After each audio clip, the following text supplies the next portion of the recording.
Hello, I am Lisa J. Stocks, and thank you for tuning into this week's Stock Talk episode.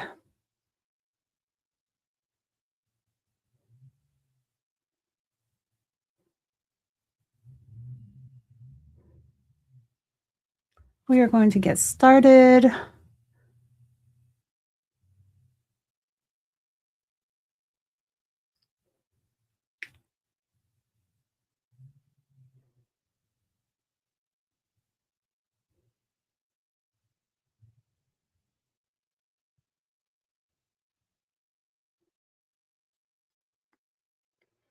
Trying to get a few things set up. Sorry about the delay. But yeah, we're going to get started today. And I was inspired by a live stream that I saw a couple of days ago. Today's pretty much just going to be this open chat and just a story time of me reflecting on my own personal experiences and how different money situations has shaped me over the years, starting with my earliest memories concerning money and some of the things I really hadn't thought about, but I've been interviewed several times by different people, and they've let me, their questions have caused me to think about certain things. And so, my earliest money memories, someone asked me about that, and two that came to mind were that I was always kind of, I guess, hearing my mom and my family kind of stressed about money. And there was a time period when I, as a little girl, was outgrowing my clothes. My mom took me to the store to get me some new things. We were in the dressing room. I'm trying on a bunch of things. And after I tried them on and she made the pile deciding what we were going to take, I was concerned. I was like, that much, you can buy all of that. And now thinking back as an adult, when I take my daughter to the store, she's not, she doesn't think about, is this too much? Are you going to be able to pay for this? How are you going to do it? I don't think that crosses, that ever crossed my children's mind when we went to get something. They would think we're going to the store, everything is fine. We can afford to get it. But I was worried, and I was, didn't, it shows me thinking back that even as a small child, I didn't want to do anything that was going to cause my mother and my family any additional stress, even if it was something that I needed, like clothing, school supplies, something like that. Um, and another early money memory that came to mind was that my mother, no, not my mother, my father had driven on the shoulder of the highway and gotten a ticket. He was very close to the exit that we lived off of. And I think I must have remembered probably an argument about this situation, and me being just so disappointed and hurt that my dad was now causing a financial issue, that we were going to have to pay this ticket, and all he needed to do was to be patient and just deal with the traffic. And now he caused the situation. And so, these are not things that I think a little girl should have been so in tune with thinking about. But these are the type of things that must have shaped me into the person that I became today. And so those are two examples. If you guys want to share in the chat, I'm going to probably do a couple of segments and then take a break and go through the chat. But if you want to share any story of your first money memory, if you could just write in the chat, what segment your comment ties to, in case I don't get to it right away. But that's number one. Or if you want to put a number one in front of it, if you want to comment and share what are your first, early money memories. And I've asked other people that question, they've told me, like, going to the corner store and buying things. And I of course, probably have money memories like that. But when I was asked, those are the two, like, most prominent stories or situations that came to my mind. So let me take one break just before I go on to the next segment and say thank you to Vincent for that super chat. I appreciate you. I know next Sunday is going to be Super Bowl Sunday, but my live is earlier than the Super Bowl, so I do plan on being here next week.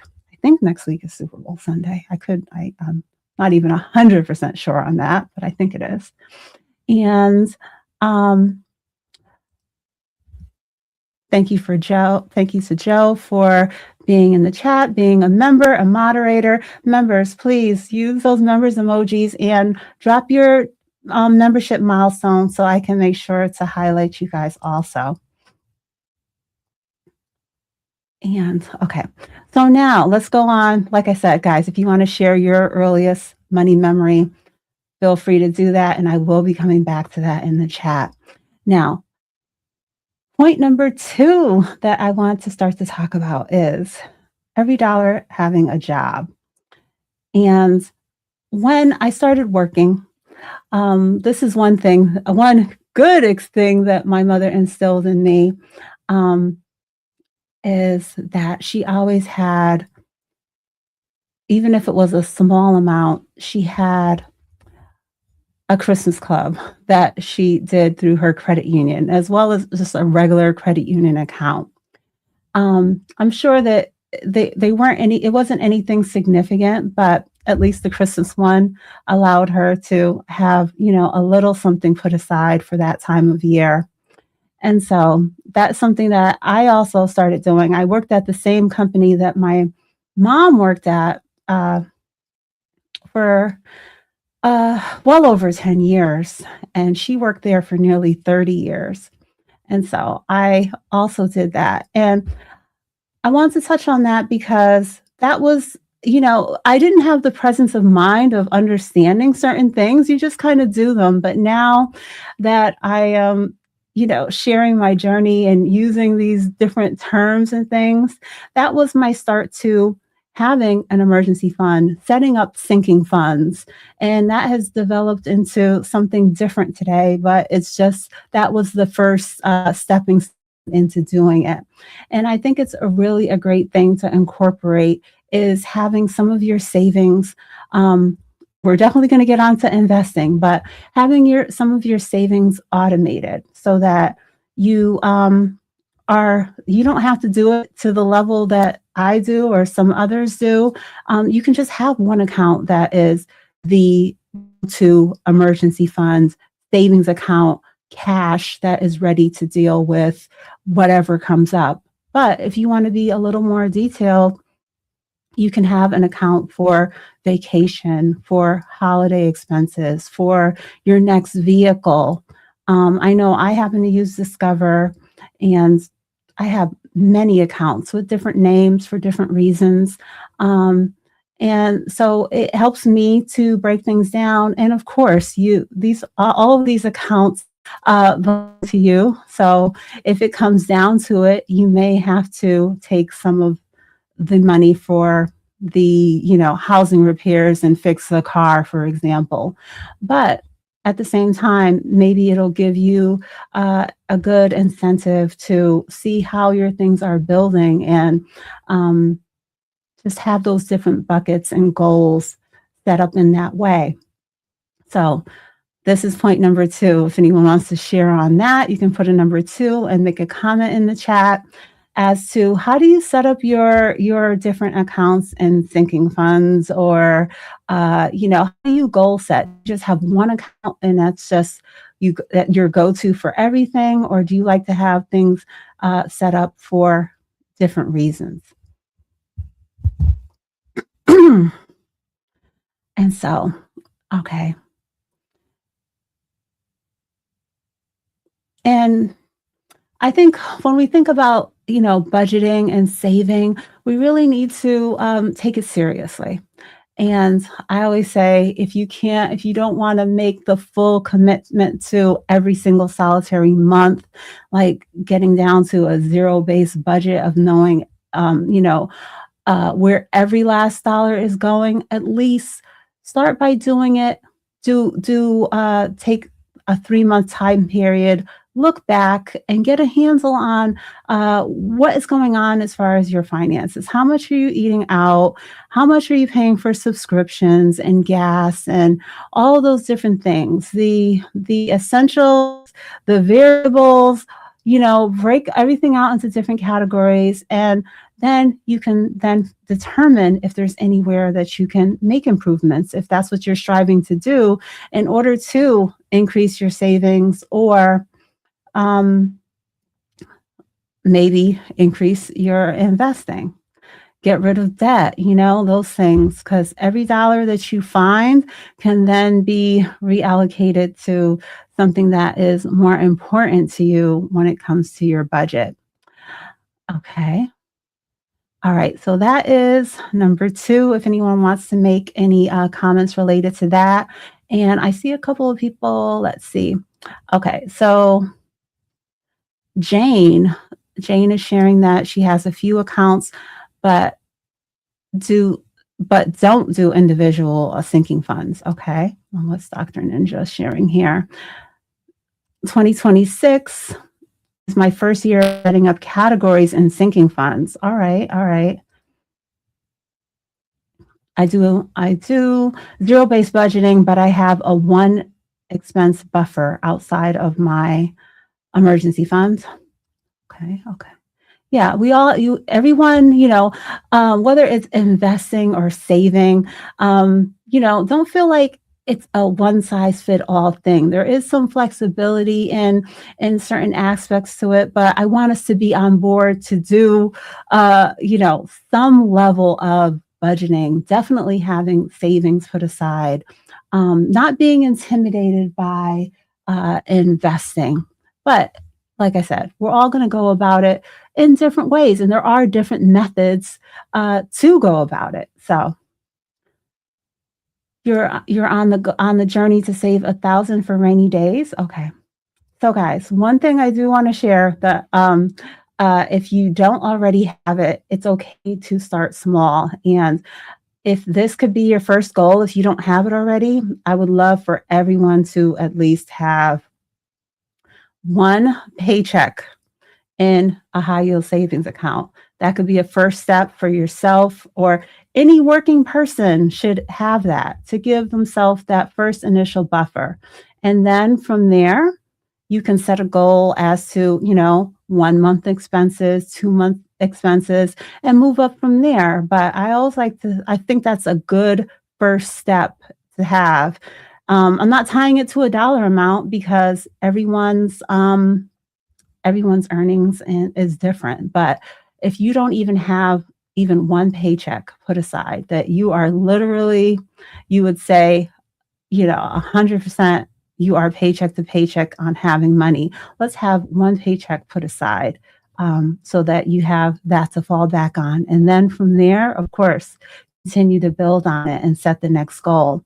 And if something comes up where you have to dip into it, you have to put something on your credit card, don't beat yourself up about it. That's what's going to happen. And that's why we're working to build up those savings so that you can take care of yourself, your older self, yourself today, in whatever comes up. And so, excuse me. Yeah, I had 2 drinks up here last night. I was live last night with Anthony from About That Wallet. Thank you guys that tuned in last night. I did tell you I would be back again today. And so have that notification bell on so you can catch those pop-up lives.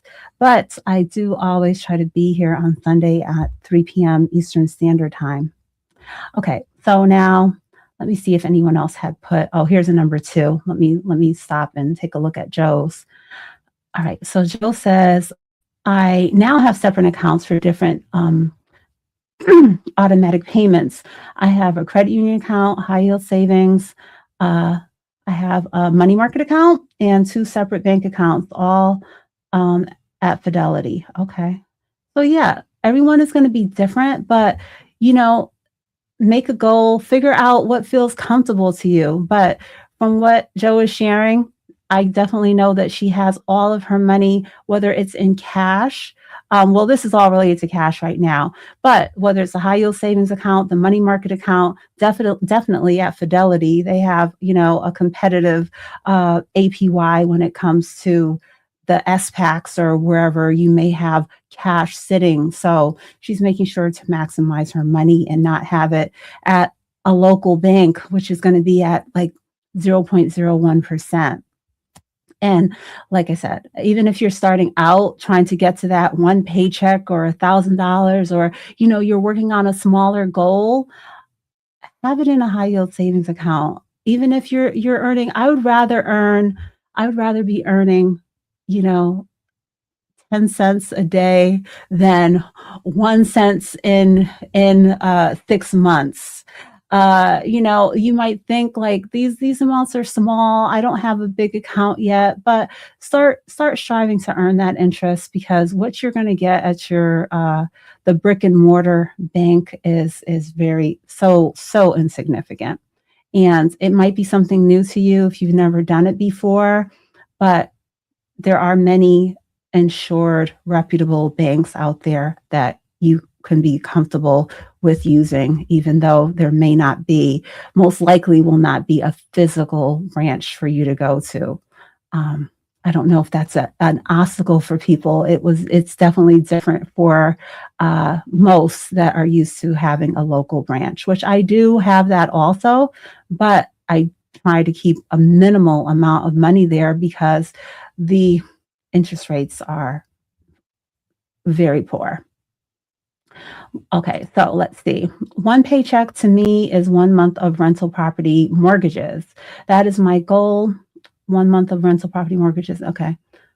Yeah. So you have something very specific that you want to be ready for. And of course, as a landlord, you have to be ready for when there are empty units and potentially just a tenant that is not willing or able to pay on time. You want to still be able to pay your mortgage and stay in good standing. And I am also a landlord, so I definitely know the feeling. And so thank you, KG, for tuning in. Is that a little airplane? What is that you put in the chat there? I can't tell exactly, but thank you for tuning in. Thank you for chatting. All right. So yeah. So Daryl, you are kind of the inspiration behind today's live of what you did on Friday. So it's more conversational, more of a story time. I'm telling different stories as I go along. I hope I will share more. But I really want to just let you know how I got here today, and my money mindset and my relationship with money, and how it has evolved. And so now on to, let's see, investing with intention. And so I take my investing very seriously. Sometimes I hear people talking about their investment account and they're just kind of like, it's just sitting there. I don't know what's going on. Yeah, I have that. But I mean, I really want everyone to have a full understanding and be connected to their investments. I was that person. I was that person years ago when I was 19, 20 years old and I started contributing to my 401k. I signed up for it, and that was that. The money was coming out of my check. It was going into the account. It was being invested. But yeah, I was not having a handle of looking at the statements and the quarterly performance and all of that. And so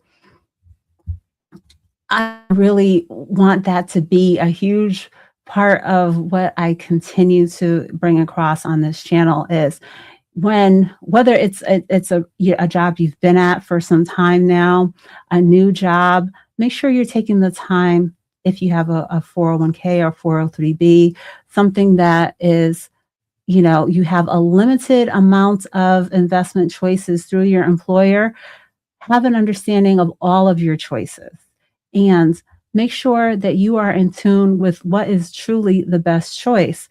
And one quick example that I'll give you is I had an employer that when I signed up for the 401k, when I started working there, I was defaulted into the target date fund that corresponded to my potential age of near to 65 years of age.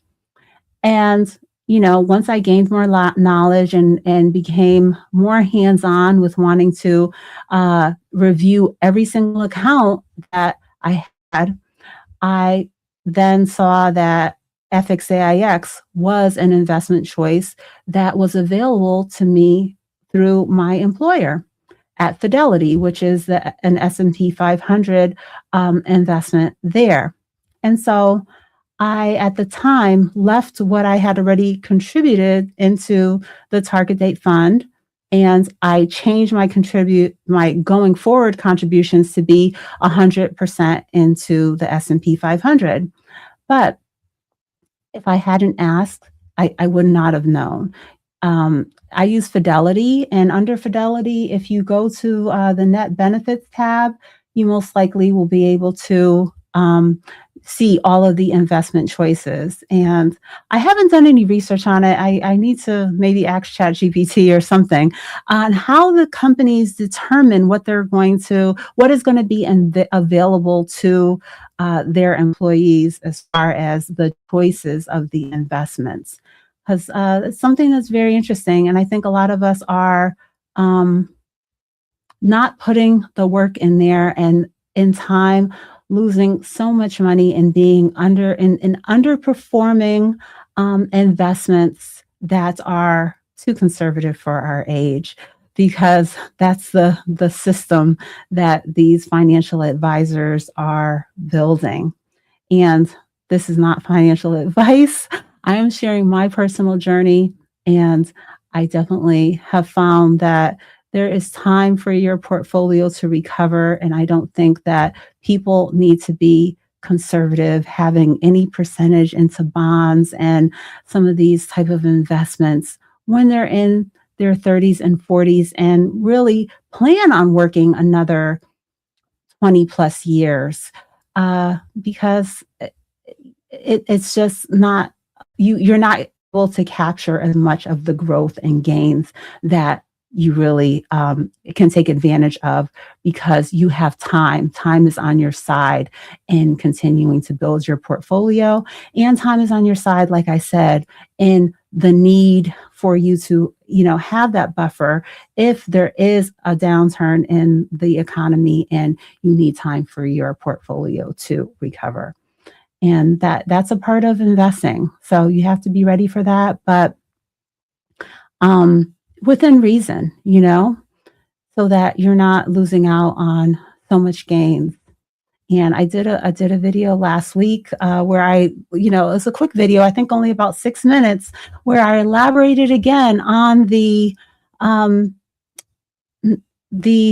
goal of not touching your retirement account, even if you think 5,000, 10,000 now. Don't think about that amount now. When I ask you in 20 years and you tell me, oh yeah, way back when I took this amount out, think about what it could have become. So, all right. So let's see. Fast Eddie is saying, I agree. I feel the same way, Lisa. No bonds till you turn 55. Okay. Hello, Purple Rain. Thank you for tuning in. Okay, let's see. All right, taking a quick look at the chat. All right, so now let's go on to, and guys, let me know if you have any questions or, any related to, like, how did I get here? What money mindset, has shaped me along the way. Now, this, I don't know. Whenever I think about advocating for yourself, for some reason, this is the first thing that always crossed my mind, and it's not related to finance, but I'm going to bring it back to finance most definitely. But when when my at one point my grandmother was ill, she was living at in a nursing home, and she was taken to a local hospital. And when we went to the hospital to check on her, she was, not doing well. She wasn't talking. She wasn't really coherent. And when we went to the hospital, they were like, "Oh, is this how she normally is?" And it just put me into shock. And I'm like, "She's laying there. She's not doing anything. She's not talking. She's not." And they were asking me, "Is this how is this the norm?" And, I had to really strongly tell them, "No, not at all. Like, this is very extreme. This is not her normal behavior of she's not doing anything at all." And but they did not know her. They were not used to being around her. They did not know what her abilities were because she had just arrived there. Okay. So let me tie this back to finance now. Um, we have to set goals for ourselves. We cannot just be in a place where, like I said, you sign up and you're defaulted into what someone else feels is the best fit. Let's just, use this as the most likely, easy, standard way of going about investing. And I really had to have a shift in my mindset when it came to that. Especially for my first job that I worked at for the longest length of years before getting laid off. Once I left that job, I let that money sit for probably over 5 years, and without feeling intimidated by the amount. Even once I started investing for myself, investing for my daughter, doing more research, I was kind of feeling like I'm never going to handle that large of a sum of money myself. But thankfully, I put that out of my mind and stopped letting anything intimidate me, because once I dug in and I really gained the knowledge and had an understanding, I was like, I see that there is an issue here, and I am the only person that has access to this account. This account is my retirement account. So I have to get in there with my goals and my standards and what I've learned, and I now have to advocate for myself. And I had a few meetings with that particular brokerage company, like I was just sharing about combing through all of the different investments that they had available if I was to continue staying there. And I came to the point where I said, this is not the place for me. And I had to move it and take a handle of it. And I I'm so glad that I did, because I've done a detailed video and breakdown, and used some AI to project where I would have been if I continued there, as far as the fees and the growth of the portfolio. I've made drastic changes that have improved my outlook on growing that particular account. And so I say all that to say that don't be intimidated by the amount. Don't feel that your portfolio is too small, like that you don't need to put an effort into it. Whatever the obstacle, whatever you might have in your mind, I want to give you the encouragement to say that it's yours, and I want it to be maximized. I want this to be there for you. I want you to be able to grow your money in the way that is, in line with what you need. I want you to achieve your goals, whether it's related to retirement, buying a home, putting your children through college. But you can't just trust that someone else is going to, get these goals accomplished, and in a way that is completely with the consumer, in mind in achieving these goals, because we are still dealing with business. They're running a business. They have people. They have employees. They have goals that they want to achieve, and so they may be putting us into something that is going to be more conducive to them earning money, where we need to be on our end doing our research so that we can combat that and make sure that we are building up our portfolio and achieving our own goals. Um, I hope you guys are getting an understanding of what I'm saying. I want us to be empowered and feel confident. And if you don't have the confidence, get yourself in a place where you're around people that are striving for the same things, so that you can ask the questions, have the conversations, and build that confidence. And I'm glad that I got there, and sometimes you have to be a little bit transparent with someone else around you in order to get there. But um, I've seen huge, huge improvements to people's portfolios, even in 1 quarter, by just taking the time and putting that work in, and opening your eyes to what was right there, but you just didn't know how to ask the right questions. And I think that's kind of why I start off thinking about this often in a medical way, like I was sharing about when my grandmother wasn't well.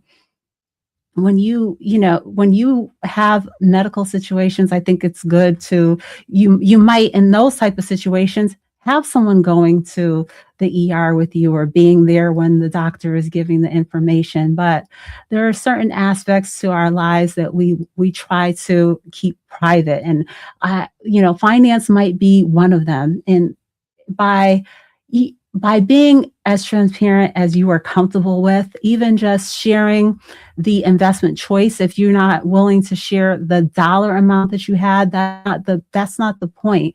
By sharing with someone else what the choices are and doing the research, if you're unable to do it on your own, just doing the legwork, you can make the improvement. But find a way to be comfortable and have an understanding of what's going on in your finance, because there's no reason for us to be losing out. Our goal is to build wealth, and just because there is a lack of knowledge, we need to find a way to, get past that and not allow this to impact us when other people are reaping the rewards in such a dramatic way. Okay, so let me see. Let's take a look. So we have a comment here. Yes, be active, not passive on all of your investment strategies, whether it's 1K, Roth IRA, brokerage account.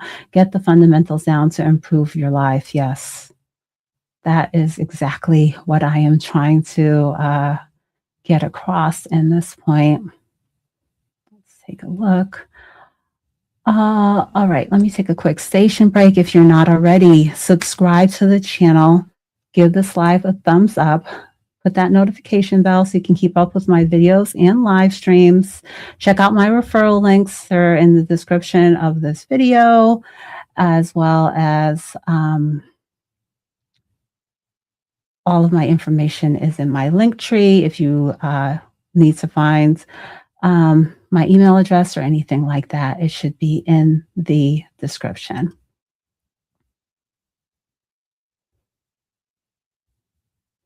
Hello, David. Thank you for tuning in. All right, so Fast Eddie is sharing here. I got laid off in 1990 and I took my 401k money out, which was $5,000, and 3 months later, I got the company match.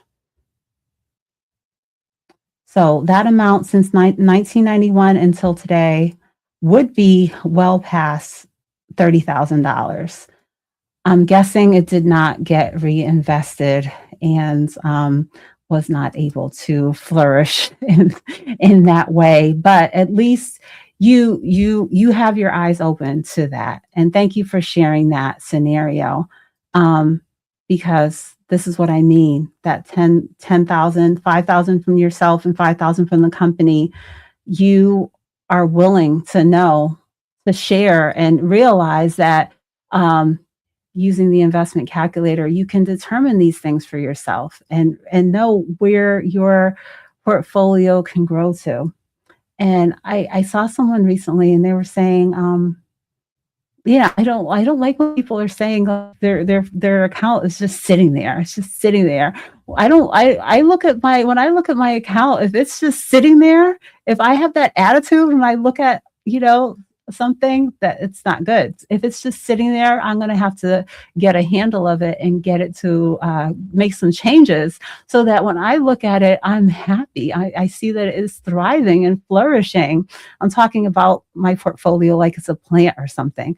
But yeah, I want to look at my portfolio and feel like it's on track. Now there are ups and downs. It's not, I always say it's not a straight line up, but the point is that when I look at it, I want to see, year to year. I add up all of my investment accounts and I put that sum into the investment calculator and I say to my, I put it in and I say, okay, in 5 years, where can this grow to? In 10 years, where am I going to be at?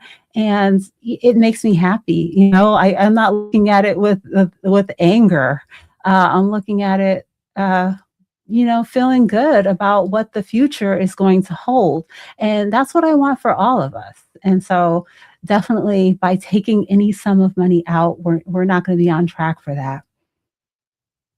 You really have to do your own research prior to investing. Most definitely. Most definitely.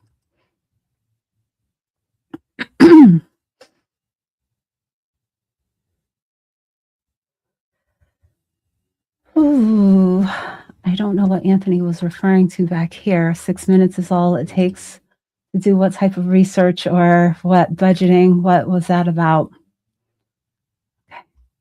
All right, let me go down to the bottom here. I spent my 401k at 35 years old and I started over. Yep. But along the way, Daryl, I'm glad that you really have built up your real estate portfolio in order to, but you just like what Eddie was sharing, that what that money would have turned into all these years later. Okay,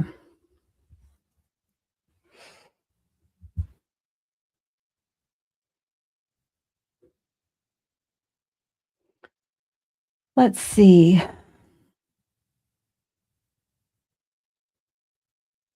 I think I'll touch on a little bit about uh, maybe the sandwich generation.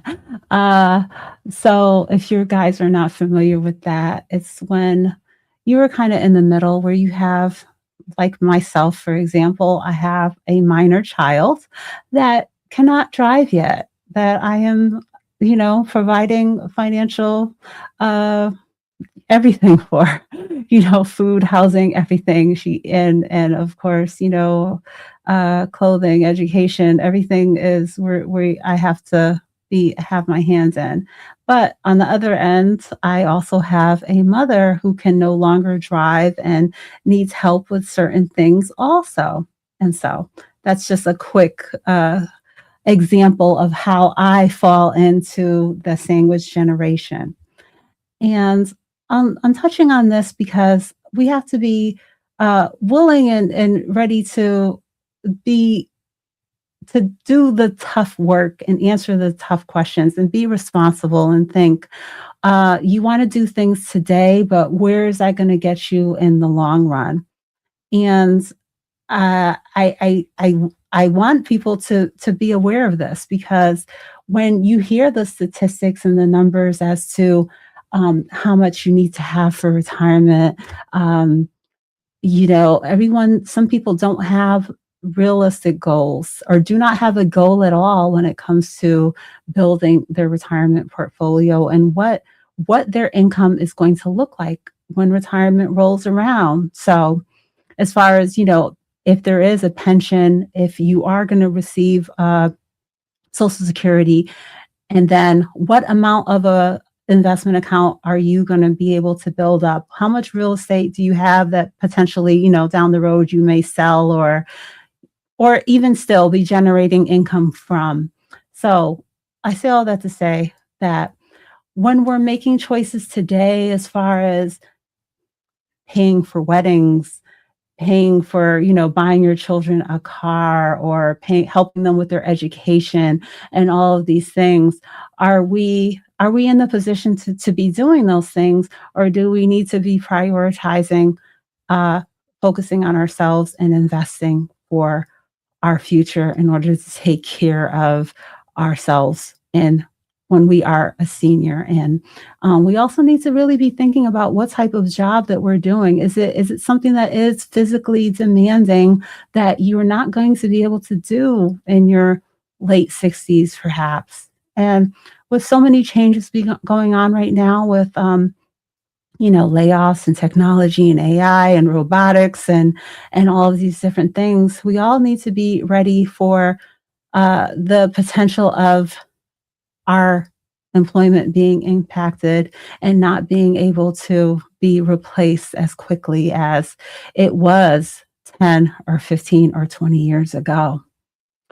So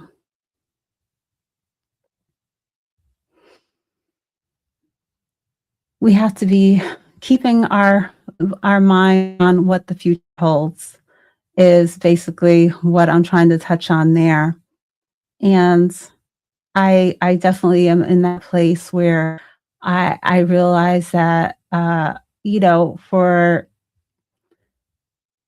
I was in debt, in my 20s. I call those the lean years. I was in debt. I was a mom. I had not finished college. And yeah, there wasn't a priority on saving, investing. I really started just to learn about uh, how interest is really going to accumulate when it comes to using your credit cards, being responsible with credit. I always paid my accounts. I can't think of a time when I ever just didn't pay my credit card bill, even if it was just minimum. But yeah, I'm sure I my credit score was nothing impressive because I was probably very close to my limit. And so now that I have an understanding of all those things, I'm definitely trying to share that knowledge with my daughter. Hope that she uh, doesn't have to go through all of those different stages that I did, but all I can do is pass on the knowledge and give the encouragement and hope that she listens because she doesn't have to um, create all those struggles that I did. But I made a lot of mistakes along the way, and um, sometimes you might even feel like, you deserve certain things because you didn't have them when you were younger, or you see everyone else has them. And um, you just have to really take the time to dig deep and think about the big picture sometimes, or create a balance. If you know you want to travel and you want to eat out frequently, are you then going to be paying a high rent and have uh, be having a car payment and a high insurance? All those things piled up are just going to have you in a place where you're never going to be able to build wealth.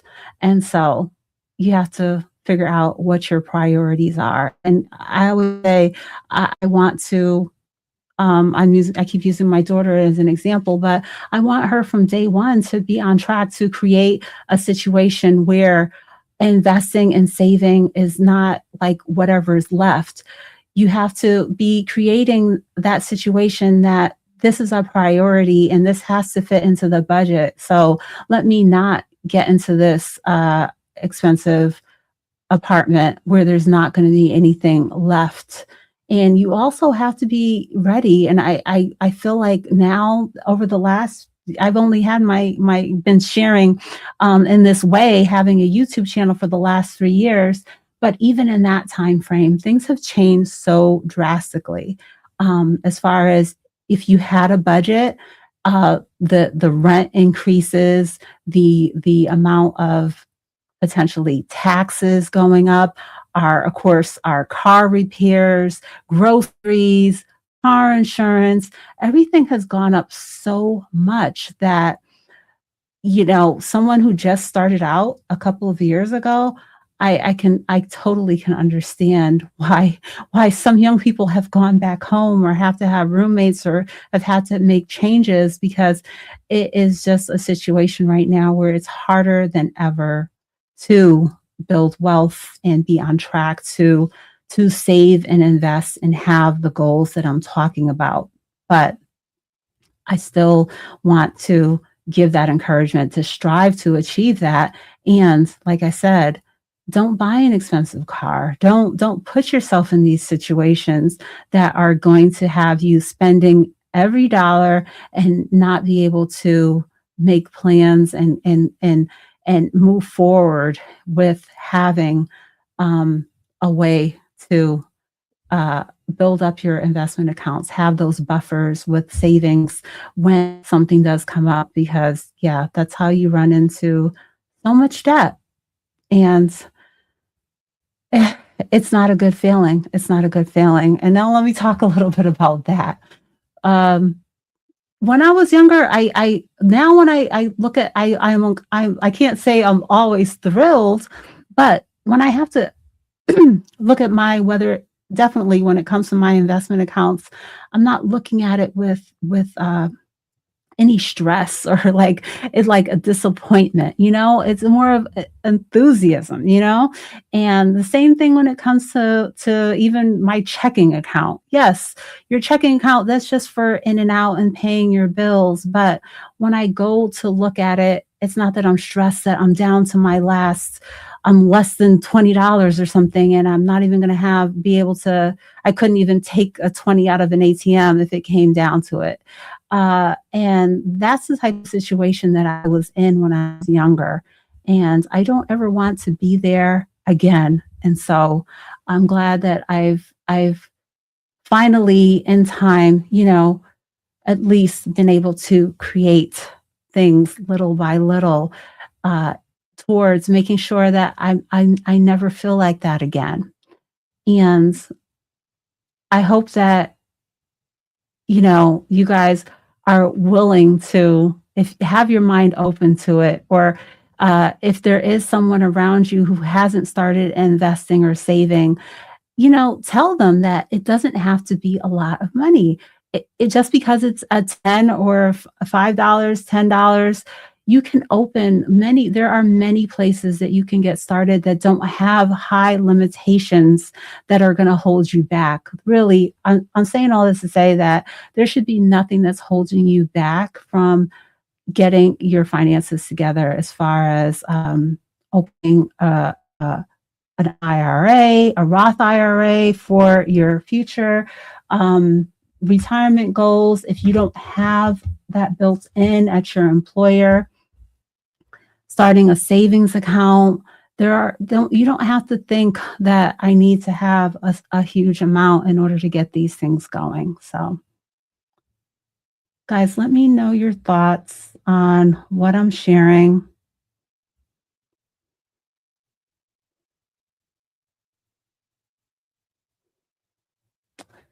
Because I'm here and I know like today is just kind of like an open chat, and like I said, just kind of a story time.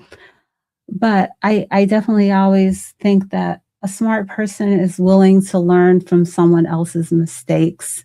And I hope that I'm sharing things that you can take from and not necessarily have to go through those same mistakes. You can reflect on what I've where the mistakes that I've already made, and you can move forward doing better than I did because you don't have to go through it. Because I'm sharing and trying to let you know that there is a better way, and you might have to make certain sacrifices, like I was mentioning about maybe if you can, living with family a little longer than you want to, having a roommate, doing different things in order to have yourself on track to um, being more financially stable.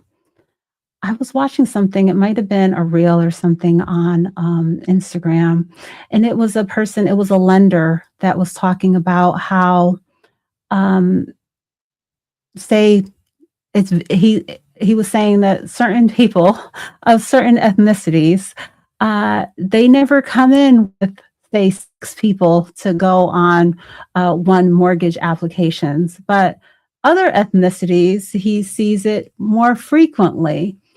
And so I would love to see us being more of a community, being family, and coming together in order to achieve goals of having real estate, of taking the time to make those sacrifices, even for a few years, in order to not have to have ourselves in debt in order to have property, purchase vehicles, get our education or, training as far as, whatever skill that you might be wanting to take the time to achieve. Because it's not always about going to college. And now I don't even know what college degrees really I even want to talk to my daughter about going into because it seems like AI and different advancements are really uh, hitting all different aspects that many probably didn't think would ever be impacted, um, as far as like the medical field and things like that. But whether it's a trade or whatever it is, take the time to focus on uh, doing that and getting yourself in a place where you are able to build as much as possible towards having your financial goals on track and taking care of yourself in an adequate way without having to be into debt, be putting yourself into debt. Skills and trades are taking over college. Yes, I agree. I agree. And I don't even like know what feels to say that I want to give. I really don't have any insight that I want to say on that right now. It's a tough thing to think about, and I definitely have seen that. I was out on the live last night. I was giving Anthony the example of I wish I had been taking all of my earnings from working in corporate America years ago and been focused on getting myself a laundromat or something, just a really, really practical business instead of thinking that you can rely on those type of corporate jobs to last.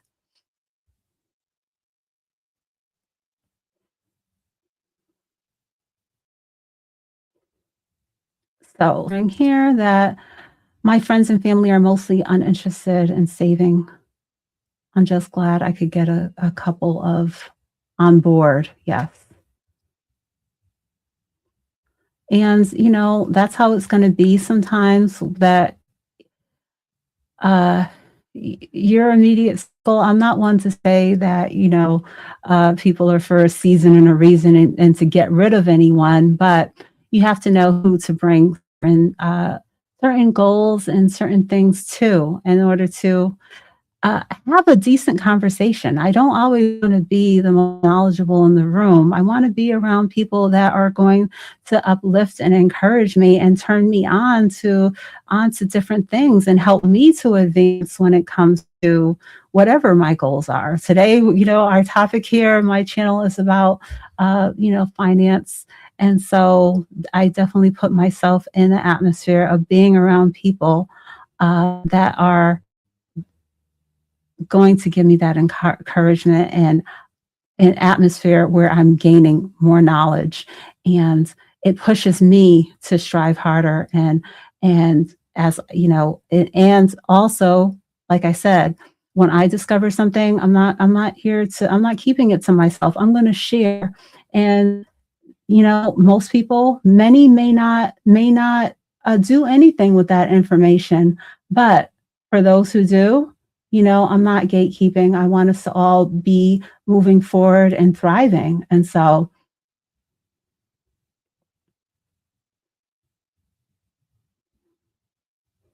feel free to ask me, questions specific to my portfolio and different things that I have been on track to achieve. And let's see, Backyard Trucker, thank you for that super chat, and thank you for stopping by the live today.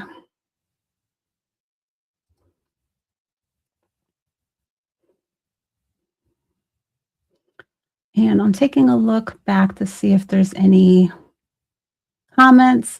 So let me know if you have any comments or questions. I believe next Sunday is next Sunday Super Bowl Sunday, guys. I said this earlier and I was like, I'm not 100% sure. I think it is.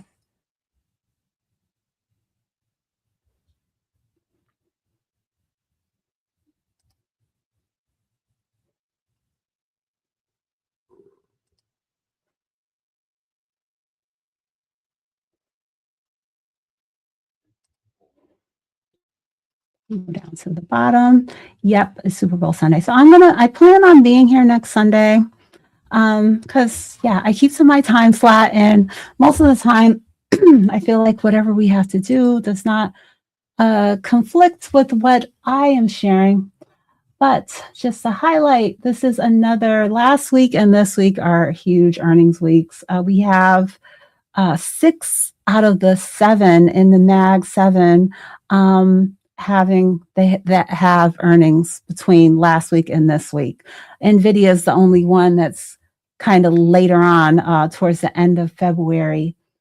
But out of big tech this week, I think I hold about 4 positions in my portfolio, and all are doing well except for Disney. But I posted this to my community wall. I usually post every week. I post the earnings calendar, only if there's really nothing to highlight. But as you can see, in this week, I highlighted many companies as far as big tech, healthcare, media, energy, all different type of areas that are having upcoming earnings. But most notable to me and ones that I hold in my portfolio, I have Amazon, Google.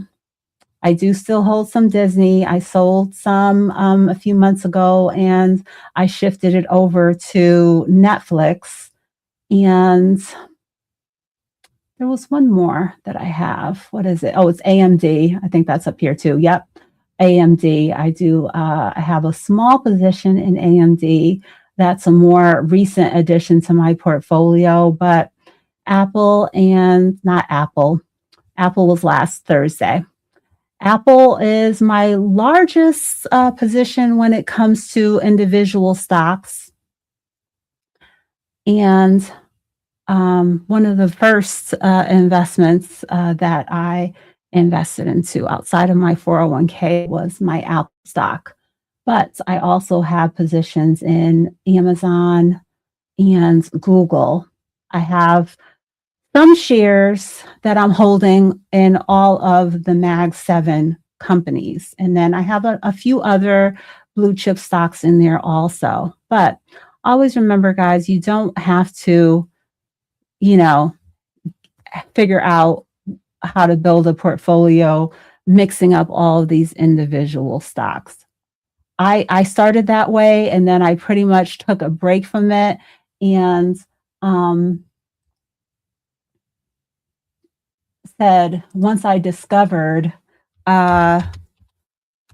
and got an understanding of how to build like a strong, stable portfolio, I took a break and then I started to incorporate some ETFs, some funds like VTI, which is the Vanguard Total Stock Market ETF. So an investment like this, it's going to give you exposure to all the companies in the US, the small, mid, and large cap companies. You're going to be most heavily weighted into those large cap companies, but there is a way to, I don't want anyone to ever have an excuse when it comes to saving or investing. There is a fit for everyone when it comes to this. If you're not to that stage yet, if you're, working on debt repayment, whatever stage you are in your financial journey, I want you to know there is a way. You just have to, put the work in. There is a fit. There is a way to make progress. And if you're not ready to figure out individual stocks yet, I can definitely direct you to some low cost, diversified funds that are basic. So this is something that's on my most foundational level when it comes to my portfolio. And then you can, from there, I feel like right now I'm in a place where this level is solid. And so I then have been focused on incorporating more growth focused funds, as well as those quality individual stocks for additional growth in my portfolio. And so this is an example of a growth fund. This is FSPGX, which is a Fidelity large cap index fund. And then, companies that like Google that are having their earnings coming up have also helped me to build my portfolio. But those are ones that, you have to have more knowledge about and have to be ready for volatility. You may have to have a lot of patience when it comes to holding those individual stocks. And you may even want to use a feature called the stop loss if you are unsure of something in your portfolio, so that you're not ever in a fund that potentially could be coming down and with no determination of if it's going to recover and come back. So that does happen. Every investment does not turn around. That's why many say that investment carries risk. It does carry risk, but it's a risk that you can definitely be able to navigate and deal with I see that we've gotten a raid, I'm guessing from Goga. Goga Raid. Yes, Goga Raid, Goga Raid. Thank you. Thank you guys for coming over. Goga gave me a little warning and pep talk the other day about and I listened, Goga. I was set up for you today to make sure that you guys could come in. So guys, I am based in the US. I am on the East Coast, USA. I don't know where everyone is coming from because I know Goga is I believe in Kenya. And so you have such a diverse audience, but I just want to share that. And on this channel, he probably gave you an update, but on this channel, I talk about investing and all things money. And so, but my investments and, my reference of the 401k and the UTMA, which is an investment account for our children, the things that I share about are based on my experience of living in the US. So if this is a topic that you may want to come back and learn more about, or you have any questions, please subscribe, ask questions, and thank you guys for coming over today in the raid. So let me know if you have any questions right now, and I will make sure to take a look back through the chat and see if any of our new guests have any questions about what I share about on this channel. Lisa, let's see what's the statement you made. Let me put this up. The statement you made brought back memories. My first sergeant looks me in the eyes and said, "A smart soldier learns from others' mistakes." I live and invest by that statement. Yes, yes. And I mean, I try to keep on tying things to financial things, but I yeah, like you're saying here, it applies in life in general. I think a smart person takes from other people's experiences, and if they've had a good outcome, you potentially can see that that is a direction that you can go, but you also need to take a look at the good and the bad. And that's what I'm here to share in order to hopefully help you guys to see that. And I want you to know that investing is not hard, but I've had my struggles and I've made those changes in order to be on a different path now. And I think I've really made strides to definitely build a strong foundation when it comes to my portfolio. I have a portfolio. It may not be exciting, but it doesn't cause me stress, and it is steadily growing. And that is what I want for myself. And um, I'm not averse to having some more growth focused investments in my portfolio. I do also have some crypto in my portfolio, but I'm creating a balance that I am comfortable with. And like I was sharing earlier, I do also build in that buffer for myself, that there are certain time frames that we're going to have to be ready for the time that we need to give our portfolios a chance to recover.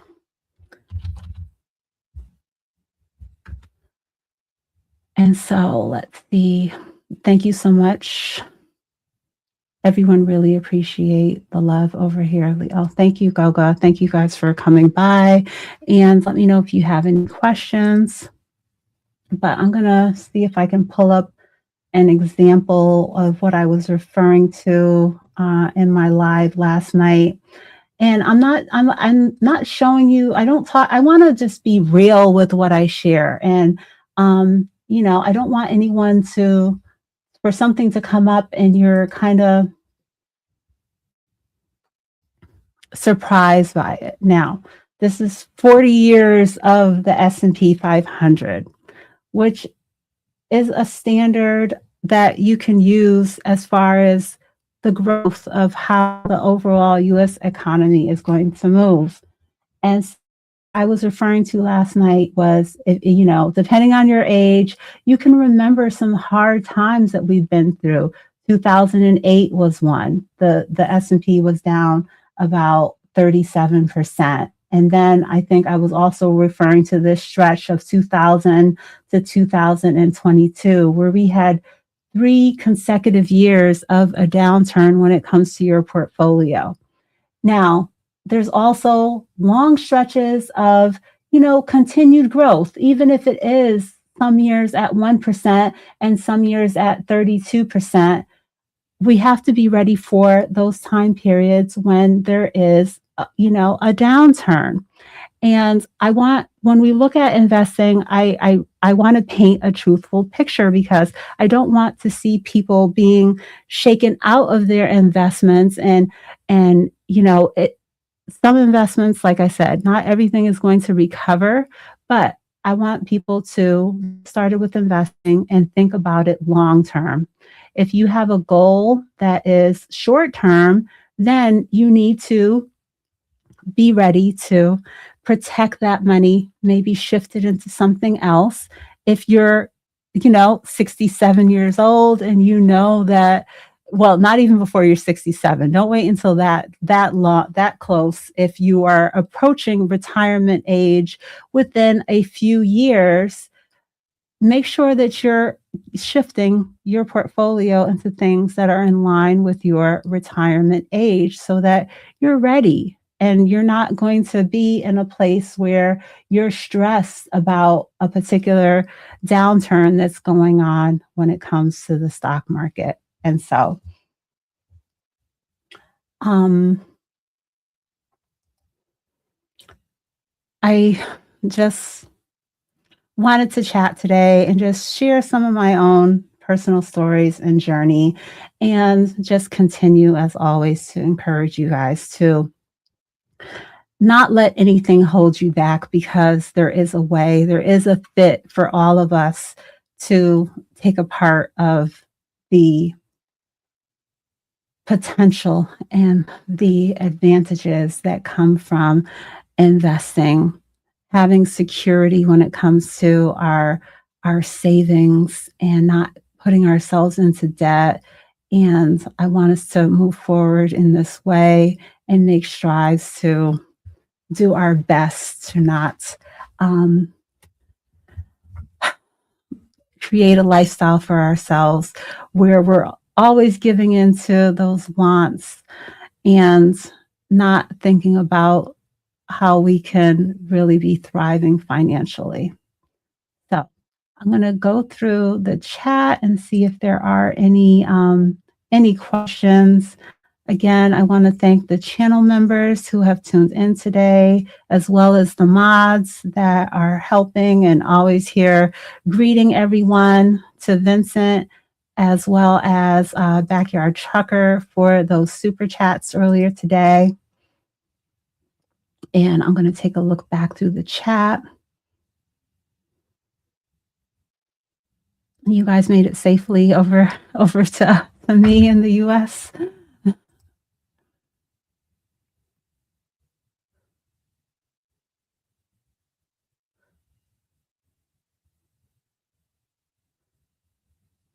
Um, Willis, I'm not sure what I was showing when you were asking about aggressive stocks or funds.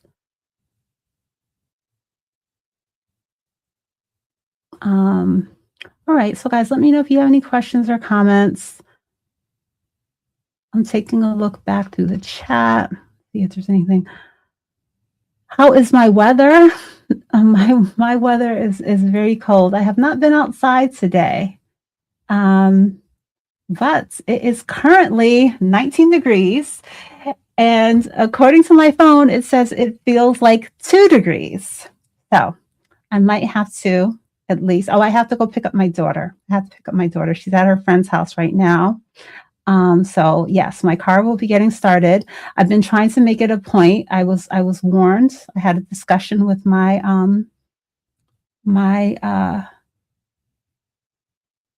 can't think of his name, my mechanic. He said that I should be start the car every day, because there was one day my car wouldn't start. And I've been keeping at least a half a tank of gas in my car also, because I frequently am parking outside. So yes, it's out there in the weather.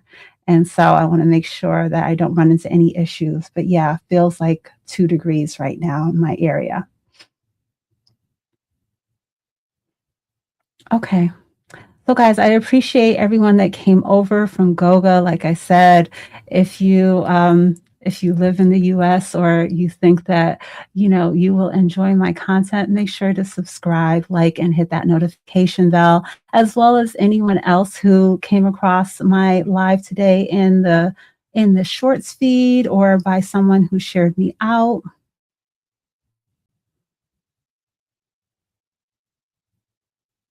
Okay, someone's sharing here that they just started their Roth IRA about a month ago with 5 ETFs, and that sounds like a good start. Now, I'm not sure what those ETFs are. I hope that they are, diverse, and, not a lot of funds overlap, as well as um, low expense ratios. But it sounds like a good plan, and I applaud you for getting that started.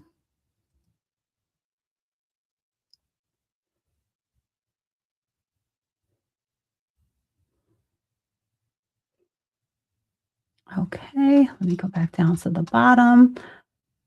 Okay. All right, so I think I'm going to wrap up for today. But as always, make sure if you have any questions after this live stream, you can leave it there as well as on any of my videos. If there's something that is of interest to you, and you can feel free to leave me a comment and I can direct you because to a different video if I happen to have one on it, or you might be the inspiration for me to create a new video on a topic that is something that that you need an answer to, something that's going on, or a fund or something that is of interest to you. And again, I want to thank everyone for tuning in today, and make sure that every dollar that you are managing has a job and it is thriving. I don't want us to be looking at our savings accounts, our investment accounts, with any disdain. I want us to look at it and be proud and know that we are on track to build wealth and have a better outlook for ourselves, taking care of our older selves, and all of that good stuff that I'm always talking about. And I will be coming to you with more videos and shorts throughout the week, and live again on next Sunday. But as always, keep that notification bell on so you can be alerted to any pop-up lives. And I will see you soon. Thanks for tuning in. And to investments, she make a lot on YouTube. Lisa J. Stocks. Lisa J. Stocks, that's the channel. Hey. If you wanna make some money, visit Lisa J. Stocks. Yeah. You will make a lot. If you wanna make some money, visit Lisa J. Stocks. Okay. She'll make it pop. If you wanna make some money, visit Lisa J. Stocks. Yeah. You will make a lot. If you wanna make some